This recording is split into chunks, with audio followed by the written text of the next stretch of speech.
this is Ragnhild at yarnhill.com, and today I'm gonna show you how you can crochet this crab stitch, or also known as the reverse single crochet.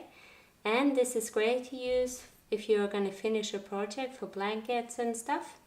So we are not gonna turn our work this time, we're just gonna chain one. And you're gonna do a single crochet in the next stitch, in this stitch. So insert the hook and have a little tension here. Insert hook in the next stitch, grab the yarn and oops, and pull up a loop. Now we have two chains on the hook. Grab the yarn and pull through two loops. And now we do the same thing in the next stitch.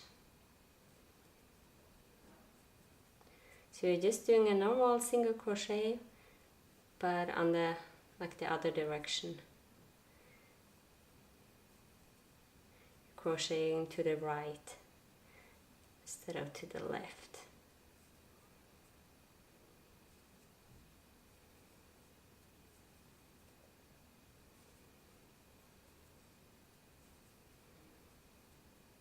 This is very easy, you just have to keep a little tension.